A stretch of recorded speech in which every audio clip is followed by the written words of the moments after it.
Assalamualaikum warahmatullahi wabarakatuh. Oke, hari ini kita akan membahas beberapa bungkai seperti biasa ya. Oke, bungkai kali ini berkaitan dengan to ya, yaitu to dengan kata kerja atau kata keterangan ya. To di sini itu sebagai pengulangan ya. Ini sebagai terjemahan. Lalu toimas ya. Di antaranya ada toimas. Ini kata kerja kan. Nanti untuk keterangan kita jelaskan di bungkai berikutnya. Toimas contohnya yang artinya berkata atau bernama. Lalu ete ini sebenarnya sama aja dari toimas ya, dia itu peleburan dari to ite ya. Jadi to ite-nya itu dilebur jadi ete ya, maknanya pun sama, berkata atau katanya atau bernama ya. Lalu ada date, ini juga sebenarnya sama saja maknanya, berkata atau katanya atau kan katanya ya. Ini bisa untuk awalan, nanti kita jelaskan ya setelah ini. Lalu bunga selanjutnya ada to omoimas ya. Ini to yang bagian omoimas ya, yang artinya saya berpikir. Ini to omoimas ini artinya saya berpikir kalau tidak ada subjek ya, maka saya yang berpikir. Kalau misalnya ada subjek, maka subjek itu yang berpikir, seperti itu. Lalu ada to kanggemas, sama artinya berpikir ya. Lalu ada to kikimas, ini bisa bertanya, bisa mendengar ya, tergantung konteksnya. Oke, yang pertama penjelasannya mengenai to pengulangan itu ada subjek atau pelaku ya. Bisa ada subjek atau pelaku. Kalau misalkan ada subjek atau pelaku, maka kita terjemahkan terlebih dahulu. Lalu ada isi, lalu to yang sebagai pengulangan, lalu kata kerja bisa iimas, bisa omoimas, kangaimas, kikimas ya, atau keterangan. Lalu untuk cara penerjemahannya itu subjek atau pelaku terlebih dahulu. Lalu yang kedua itu kata kerja atau keterangannya, lalu ke bagian isi ya. Di bagian kata kerja atau keterangan di bagian belakang itu kita bisa kasih yang ya. Nah, untuk macam-macam to pengulangan itu ada dua, yaitu ada yang asli tanpa merubah apapun, lalu to kata kerja atau keterangan ya, tanpa mengubah isi, tidak merubah apapun di dalam jadi kayak hanya mengutip saja lalu diberi to kata kerja atau keterangannya. Lalu yang kedua ada yang sebagai syarat to kata kerja lalu keterangan ya. Nah, syarat ini maksudnya apa? Yaitu menggunakan rumus to, yang dimana rumusnya itu futsu ida lalu to ya. Jadi bentuk futsu, mas bentuk futsu, kata sifat i tetap ada, lalu kata sifat na dan kata benda itu berubah menjadi da ya. Kata benda tambahkan da, kata sifat na nanya hilang menjadi da. Contohnya jiji sang wa oya suminasai to i mashita, artinya saudara Jiji, ini kita gunakan rumusnya ya. Saudara Jiji ya, saudara Jiji telah berkata oyasuminasai. Nah, untuk oyasuminasai ini tidak dirubah dalam bentuk apapun karena ada cirinya, yaitu kutipan di sini ya, tanda petik dalam bahasa Jepang ya. Kalau misalkan diartikan pun menggunakan tanda kutip bahasa Indonesia seperti ini.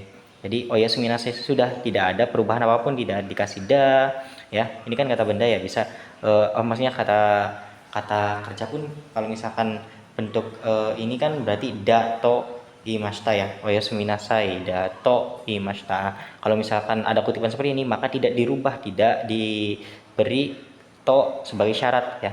Jadi hanya plak-plak seperti itu. Nah, lalu ada yang sebagai syarat, contohnya Jiji-san wa nihon e iku to imashita. Nah, ikimasnya itu berubah menjadi bentuk futsu, iku ya. Jadi kalau misalnya diartikan itu saudara Jiji telah berkata akan pergi ke Jepang. Nah, untuk ikunya itu kan bentuk futsu, ini karena tidak ada tanda kutip maka dirubah ke bentuk futsu seperti itu. Kalau misalnya kata sifat i-nya tetap ada, lalu kata sifat na dan berubah menjadi da, kata benda tambahin da, seperti itu. Nah, lalu to keterangan ya. Tadi kan kata kerja ya. Kata kerja. Nah, sekarang to yang lalu keterangan ya. Ini untuk cara menerjemahkannya itu misalkan ada contoh to yang pengulangan yang docira ya. Itu yang termasuk ke keterangan. Contohnya satu dan ichito ni to dochira ga hayai desu ka. Untuk penerjemahannya itu sama, kita terjemahkan dulu keterangannya. Jadi yang mananya ga ini kan sebagai yang diartikan terlebih dahulu ya. Jadi kita artikan terlebih dahulu yang mananya yang cepat. Ingat, yang di bagian hayai ini bisa diberi yang ya. Yang ini nih, yang bisa dikasih yang. Jadi yang mananya yang cepat 1 dan 2. Untuk terjemahannya kita ulangi, yang mananya yang cepat 1 dan 2. Seperti itu ya. Lalu ada to imas ya, lalu dibentuk ke bentuk T, to ite dilebur menjadi nani T. Nah, to pengulangan kata kerja atau kata sifat lalu diberi arti yang ya. Ini bisa artinya me yang normal ya. Lalu bisa artinya di ya, yang dikatakan, misalkan to imas yang dikatakan. Ini misalkan contohnya, ini artinya bisa mengatakan, berkata, katanya, bernama, atau dikatakan atau dinamakan ya. Dikatakan atau dinamakan bisa tambahin hubungan yang ya, karena di belakang ya. Yang dikatakan, yang dinamakan, atau yang disebut. Nah, contohnya itu untuk contoh yang T peleburan ya. Ikanait T yang artinya yang dikatakan tidak pergi atau berkata tidak pergi. Seperti itu ya untuk yang peleburan T ya. Berkata tidak pergi. Oke. Lalu ada endat T ya, yang tadi dat T itu sebenarnya bentuk futsu dari des. Maka artinya pun sama, mengatakan atau berkata, katanya, bernama, dikatakan, dinamakan, disebut ya. Artinya pun sama. Contohnya tabe nain dat T ya, yang artinya mengatakan tidak makan ya, atau dikatakan tidak makan, atau berkata tidak makan. Seperti itu. Nah, lalu ada iya date, ini contohnya untuk di awalan ya, itu artinya kan katanya. Nah, contohnya date kotoshi kekong shimas, yang artinya kan katanya akan menikah tahun ini gitu. Kan katanya akan menikah tahun ini, seperti itu ya. Lalu ke bungkus selanjutnya, ini penjelasan mengenai to lagi ya. Untuk nani to iu imi ya, biasanya kita sering mendengar ya, to iu imi. Ini bisa dipakai nan to iu imi untuk menanyakan ya, untuk menanyakan. Jadi kalau misalkan to iu iminya aja itu artinya arti yang dikatakan. Nah, kalau misalkan nan berarti arti yang dikatakan apa ya, artinya apa, seperti itu ya. Kalau misalkan to iu hito artinya orang yang dikatakan. Lalu misalkan to iu koto berarti hal atau maksud yang dikatakan. To iu hanashi artinya cerita yang dikatakan, seperti itu. Jadi nan to iu imi itu berasal dari bungkai ini. Jadi yang kalau misalkan kita dipisahkan satu persatu itu artinya arti yang dikatakan apa ya, artinya apa, seperti itu ya. Oke, lalu ini penjelasan yang kono, sono, ano, kore, sore, are itu ya. Kita kembali menjelaskan hal ini. Ini ada untuk rumusnya ya. Ko, so, a, do. Ini ko itu ni, so itu tu, untuk a itu bisa tu, bisa na ya. Ini untuk kalau misalkan sana ya, misalkan asoko, misalkan nah berarti sasana. Nah, ini do itu untuk kalimat tanya. Oke, ini kita hiraukan dulu untuk yang mulai sama akhir. Lalu ada re, no dengan kata benda, ko ini maksudnya seperti ini. Kore, nah maka itu artinya ini. Sore berarti itu. Berarti kalau misalkan are berarti itu jauh ya, jauh. Ini kalau misalkan no kata benda, ini maksudnya kono kata benda, maka kata benda ini. Sono kata benda itu. Ano kata benda itu. Nah, kalau misalkan dore berarti artinya yang mana. Kalau misalkan dono kata benda berarti kata benda yang mana. Seperti itu. Lalu koko sama sini, situ, sana ya. Ini cira itu sebenarnya bentuk sopan. Dari misalkan kochira, berarti kan ini artinya bisa ini. Oke, kita menjelaskan setelah ini saja ya untuk yang cira sama ci ya, ci. Ini untuk sopannya, ini bentuk tidak sopannya. Lalu ada u, ini kou artinya seperti ini atau begini. Nih contohnya ya, kou. So berarti seperti itu atau begitu. Ini biasanya ditempelkan dengan kata kerja. Nah, kalau misalkan kata benda itu pakainya konna, kata benda. Jadi kata benda seperti ini atau kata benda begini, seperti itu. Jadi ini kalau misalkan ditempelkan dengan kata benda, ini biasanya ditempelkan dengan kata kerja. Contohnya bagaimana? Misalkan ko iu kan kata kerja ya, berarti ko iu kb, misalkan kata benda ya, berarti kata benda yang dikatakan seperti ini. Nah, ini dia, ini berkaitan dengan yang tadi ya, yang dikatakan kata benda yang dikatakan seperti ini. Jadi ini untuk menjelaskan ko iu kata benda yang seperti ini, atau bisa diganti koto, berarti hal atau maksud yang dikatakan seperti ini. Nah, untuk koto, kalau misalkan hal yang dikatakan seperti ini itu biasanya akan menjelaskan sesuatu, biasanya di awal, kayak misalkan ko iu koto nani. Nah, diakhiri dengan so iu koto, berarti kata benda yang dikatakan seperti itu setelah kita menjelaskan sesuatu, seperti itu ya. Oke, untuk perbedaan dore dan doci ya, doci atau docira sama saja. Ini untuk doci itu bentuk tidak sopan, docira itu bentuk sopan.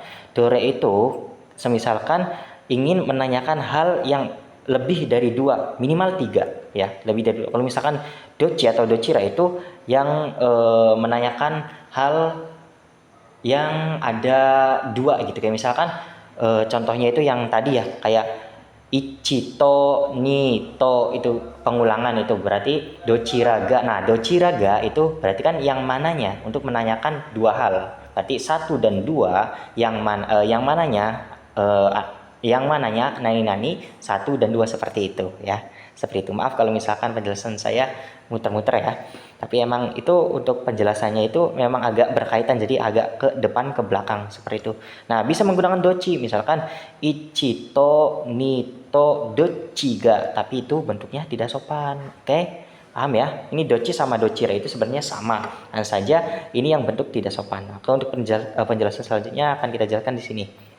Untuk bentuk sopan, cira ya, cira itu bentuk sopan, dan tidak sopannya itu ci ya, ci. Jadi kochira atau kochi itu sebenarnya sama saja dengan kore, kono, koko ya. Kore itu lalu kono itu kata benda kore itu ini, kono itu kata benda ini yang ditempel dengan kata benda ya, koko itu di sini. Jadi kochira sama kochi itu bisa untuk menjelaskan kata benda atau tempat. Nah, ini kata benda atau tempat. Begitupun sama sochira, sochi, acira, aci itu bisa menerangkan untuk kata benda atau tempat. Nah, lalu ada do, itu artinya bagaimana. Kalau misalkan do dikasih kayak dore, berarti itu artinya yang mana. Dono kata benda, maka kata benda yang mana ya, berbeda ya. Kalau misalkan do itu bagaimana, ini berkaitannya dengan yang dikasih u. Jadi do kasih u, do itu artinya seperti bagaimana atau bagaimana, kayak gitu ya. Kalau misalkan dore itu dari sini, dore berarti yang mana.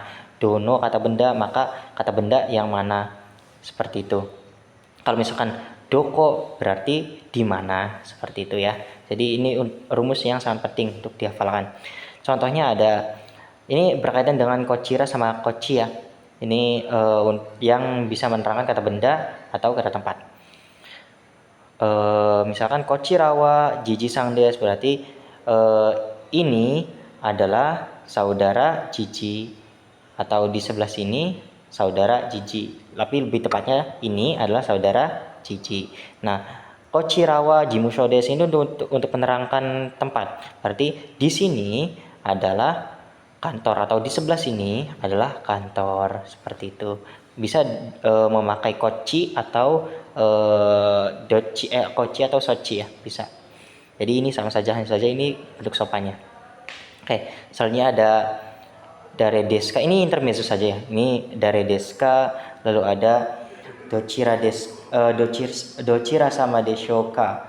itu artinya sama saja siapa ya. Kalau misalkan dare desu itu bentuk tidak sopan atau bentuk futsu. Kalau misalkan dochira sama dishoka itu bentuk sopan yang artinya tuan yang mana.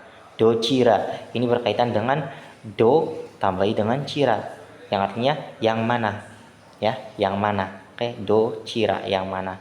Ya, jadi tuan yang mana ya, siapa, seperti itu. Ini bentuk sopan ya. Lalu kita menuju ke kanoke, bentuk kebisaan pasif. Oke, kita mengingat untuk kanoke itu grup 1 vokal i berubah menjadi e lalu tambah mas. Contohnya kaki mas menjadi kakek mas. Grup 2 masnya hilang, terus tambahkan rare mas. Contohnya tabi rare mas. Kayak artinya bisa makan, ini bisa menulis. Lalu grup 3-nya itu shimas menjadi dekimas, kimas menjadi korare mas. Nah, ada intermezzo ini belum masuk ke kanoke ya. Ada miemas dan kikoemas. Contohnya yamaga miemas, gunungnya terlihat, gunungnya terlihat. Lalu ada koega kikoemas, suaranya terdengar. Nah, untuk miemas dan kikoemas itu bukan kanoke, maka ga-nya itu diartikan terlebih dahulu. Oke, ini bukan kanoke. Ini adalah kata kerja yang memang kata kerja biasa ya. Udah dari sananya. Jadi miemas dan kikoemas itu perlu diperhatikan, ini bukan kanoke, maka ga-nya diterjemahkan terlebih dahulu. Contoh kanoke itu seperti ini. Yamaga, kalau misalnya kita pakai mimas ya. Yamaga miraremas. Nah, ini bentuk kanoke dari mimas. Kalau misalnya miemas itu terlihat, arti dari terlihat. Kalau misalnya miraremas itu bisa melihat. Nah, maka ketika ini bentuk kanoke kebisaan, maka kita terjemahkan dari belakang.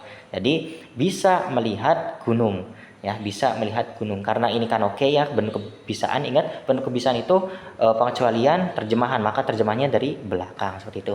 Oke. Lalu kita ke bunga selanjutnya, jisho sama naike koto ni narimas, yang artinya diputuskan. Ingat, arti sebenarnya itu diputuskan. Nah, untuk arti memutuskan untuk ini sebenarnya hanya kiasan saja ya, untuk yang mengartikan bahwa orang lain atau bersama yang memutuskan. Jadi orang lain memutuskan untuk seperti itu ya, tapi arti yang lebih benarnya itu diputuskan. Contohnya ryoshin ni rainen kekkon suru koto ni narimasu, artinya diputuskan akan menikah tahun depan oleh orang tua. Nah, ingat loh, ketika ada bungke yang artinya di, itu ni-nya artinya oleh. Oke, jadi diputuskan akan menikah tahun depan oleh orang tua, seperti itu ya. Jadi perlu diingat lagi, untuk ni narimas, koto ni narimas itu artinya diputuskan ya, diputuskan. Oke, lanjut ke bungke selanjutnya. Oh ya, untuk yang tadi kalau misalkan keputusannya itu positif, maka memakai jisho seperti ini, positif ya. Kalau misalkan keputusannya negatif, maka memakai nai. Lalu ke bunga selanjutnya jisho nai, ini bentuk positifnya, ini negatifnya ya. Lalu koto ni shimasu, artinya memutuskan untuk. Nah, memutuskan untuk ini bisa saya memutuskan, seperti itu. Nah, koto di sini itu hanya membendakan kata kerja ya, untuk membedakan kata kerja dari kata kerja ini, membendakan kata kerja. Kalau misalkan ininya sudah kata benda, maka nggak perlu dikasih koto, langsung ni shimasu. Ini berkaitan dengan ni shimasu yang memutuskan untuk ya, atau memilih untuk. Oke, contohnya kekkon suru koto ni shimasu, artinya memutuskan untuk akan menikah, seperti itu ya. Kalau misalkan bentuknya keputusannya negatif, maka memakai nai. Koto di sini hanya untuk membendakan kata kerja. Oke. Lalu lanjut ke kata kerja mas dihapus, ni narimas, ini bentuk songkeigo ya. Jadi di depannya itu o atau go, lalu kata kerja bentuk masnya hilang, ni narimas. Ini artinya untuk songkeigo, bentuk meninggikan lawan bicara ya. Lalu ada i, jadi ku narimas, nah jadi ni narimas, kata benda ni narimas. Ingat ya, ini perubahan yang sudah kita pelajari dari awal, yang ketika bertemu dengan kata kerja seperti apa. Ini bertemu dengan kata kerja narimas. Ini keempat-empatnya itu bentuk menyopankan ya. Kalau misalnya ini kata sifat i, kata sifat na, ini kata benda, ini kata kerja. Untuk masnya hilang, bagian depannya o atau go ya. Lalu ini narimas, seperti itu. Nah, lalu ada bungkai o atau go, kata kerja masnya hilang, dikasih shimas ya. O atau go, kata kerja masnya hilang, shimas Ini untuk merendahkan diri atau kenjogo ya, bentuk merendahkan diri. Oke. Lalu ada ini masih berkaitan ya. Ukemike itu artinya di atau ke ya. Ke ini hanya kajian saja sebenarnya, arti yang sebenarnya itu di ya. Ini hanya kajian saja. Itu sama dengan bentuk sopan songkego, sama dengan ini. Bentuk sopan yang ini songkego sama ya. Arti normal. Jadi yang dipakai itu arti normalnya. Jadi kalau misalkan ada kata kerja bentuk ukemi tapi kita maksudnya itu untuk menyopankan, maka artinya normal, bukan artinya di atau ke ya. Jadi dihapus tuh arti yang di atau ke-nya ya. Oke. Kita coba mengingat ke bentuk ukemi dulu. Bentuk ukemi itu vokal I berubah menjadi A, tambahin remas. Contohnya kaki mas menjadi kakak remas. Grup 2 masnya dihapus, tambahin remas. Jadinya tabir remas contohnya ya. Contohnya tabir remas artinya dimakan, ini ditulis ya. Grup 3-nya kimas menjadi koraremas artinya didatangkan, lalu simas menjadi saremas dilakukan atau ya dilakukan. Contohnya Sengshu pa 3 hira karemashita. Nah, karena tidak ada pelaku ya, maka objeknya itu memakai ga yang artinya nya. Maka kita artikan terlebih dahulu. Pestanya telah diadakan atau telah dibuka minggu lalu. Pestanya telah dibuka minggu lalu. Oke. Nah, dibuka itu sebenarnya hirakaremas itu bisa artinya membuka yang sebuah kuncup ya. Lalu ada hikimas juga yang artinya membuka, ini lebih ke menarik ya, kayak membuka buku juga bisa memakai hikimas ya. Jadi kayak bukunya itu ditarik seperti ini. Nah, itu hikimas, bisa artinya membuka buku ya. Lalu hirakimas juga bisa yang dari tadinya bukunya itu kuncup lalu kita buka. Nah, itu bisa untuk membuka buku. Lalu akemas ini bisa untuk semuanya ya, bisa untuk pintu segala macam, itu bebas ya. Ini hanya intermezzo saja. Kita kembali ke contohnya. Inuni teo kama remashita artinya telah digigit tangan oleh anjing. Oke, telah digigit tangan oleh anjing. Oke. Nah, karena ada objek maka pelakunya memakai ni. Dan ingat nih, ketika ada terjemahan di, maka ni-nya itu artinya oleh. Oke, telah digigit tangan oleh anjing. Oke, paham ya? Lalu ada sensei wa gohango taberaremashita. Oke, ini kalau misalkan kita maksudnya menyopankan, maka artinya guru makan nasi. Nah, ingat ya, taberaremashita itu memang artinya telah dimakan ya. Tapi ketika kita maksudnya untuk menyopankan, maka ini bentuknya biasa saja, bukan di ya. Jadi guru makan nasi, telah makan nasi seperti itu ya. Karena maksudnya menyopankan, karena nggak mungkin telah dimakan nasi kan, nggak mungkin ya, guru telah dimakan nasi. Logikanya di mana? Nggak pakai logika itu berarti ya. Oke, lanjut ke bunga selanjutnya. Jisho naike, lalu yoni shimas artinya berusaha untuk. Contohnya benkyo suru yoni shimas artinya berusaha untuk belajar seperti itu. Ini bentuk usaha yang positif. Kalau misalkan usahanya negatif memakai nah ini mudah ya. Lalu ada iko to shimas atau to shimas yang apabila maksudnya itu negatif ya. Jadi bukan memakai nai tapi langsung dari shimasnya, shimas dan shimaseng. Itu berusaha untuk. Contohnya tabako suo to shimaseng ya. To shimaseng itu artinya tidak berusaha untuk menghisap rokok. Tidak berusaha untuk menghisap rokok. Ini memakai iko ya, ingat iko ke, memakai iko ke. Jadi tidak berusaha untuk menghisap rokok, atau artinya sama saja dengan berusaha untuk tidak merokok seperti itu ya. Lalu ada jisho nai yoni yang artinya supaya atau semoga atau agar. Ada maksud harapan di situ, konteksnya harapan di situ ya. Nah, yoni di sini bukan langsung bertemu dengan shimas atau narimas. Kalau misalkan bertemu dengan shimas ya, itu bungkainya ini ya. Jadi yoni shimas itu artinya berusaha untuk. Nah, kalau misalkan nggak ada shimasnya itu artinya berusaha, atau tidak langsung bertemu dengan shimas itu artinya supaya ya. Jadi kalau misalkan bertemu dengan yoni narimas maka mulai bisa jadinya, artinya seperti itu. Jadi harus diperhatikan ketika yoni lalu bertemu dengan kata benda maka artinya supaya. Kalau misalkan yoni langsung bertemu dengan shimas atau narimas maka ini bukan supaya tapi bungkai yang berbeda ya. Nah di sini ada keterangan nih, apabila yoni itu bertemu dengan kata benda lalu shimas atau narimas maka ini artinya supaya. Misalkan taberu yoni benkyo shimas, artinya supaya makan akan belajar, seperti itu ya, akan belajar. Jadi bungkainya berbeda ya. Oke, cukup sekian dari saya. Bila ada kekurangan mohon dimaafkan. Wabillahi taufiq wal hidayah. Assalamualaikum warahmatullahi wabarakatuh.